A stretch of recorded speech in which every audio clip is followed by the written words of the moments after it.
Mary Grace Sonora Paul Llamanzares. Kaarawan, ika-3 ng Setyembre taong 1968. Ito ang petsa kung kailan siya natagpuang abandonado sa Haro, probinsya ng Iloilo.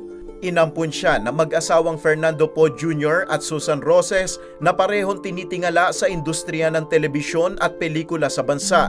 Nag-aral ng elementarya sa St. Paul College, Pasig at St. Paul College, Makati. Sa Assumption College, San Lorenzo naman siya nagtapos ng kanyang high school. Sa kanyang mga unang taon sa kolehiyo, nag-aral si Grace sa Universidad ng Pilipinas. Ipinagpatuloy niya ito sa Boston College sa Estados Unidos at nagtapos ng kursong Political Science. Noong October 10, 2010, nagsimula sa kanyang pagsisilbi sa gobyerno si Po nang maitalaga siyang tagapangulo ng Movie and Television Review and Classification Board o MTRCB ni Pangulong Benigno Aquino III. Sa kapasidad niyang ito, itinulak at hinikayat ni Po ang publiko na maging matalino sa panunood ng mga palabas sa telebisyon at sa mga sinihan, habang sinusuportahan ang pagpapalago ng mga naturang industriya. Bago dumating ang halalan noong 2013, nagdeklara si Po ng kanyang pagkandidato sa pagkasenador. Nang matapos ang eleksyon at mabilang ang mga boto, nanguna siya sa lahat ng mga kandidato.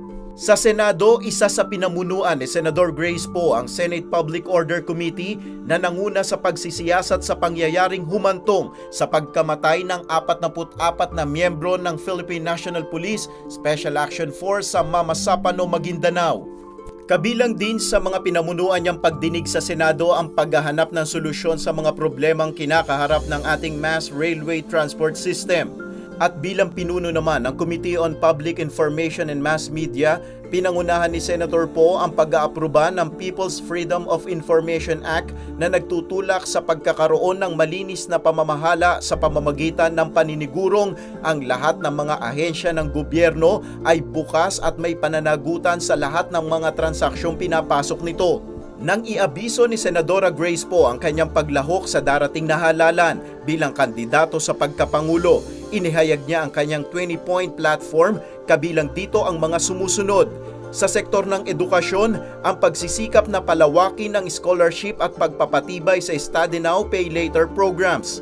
Sa sektor ng agrikultura, ang pagsasaayos ng irigasyon at ng mekanisasyon para sa epektibong programa na magpapalaki ng kita ng nasa sektor ng pangingisda, pagtatanim at paghahayupan. Ang pagpapaigting pa sa paglaban sa korupsyon, ang pagpapababa ng buwis ng mga manggagawa, pagpapababa ng singil sa kuryente at ang pagsasagawa ng mga proyektong titiyak na sapat ang supply nito, ang pangangalaga sa mga OFW at ang pagsasabatas ng Freedom of Information. Grace Po, kandidato sa pagkapangulo.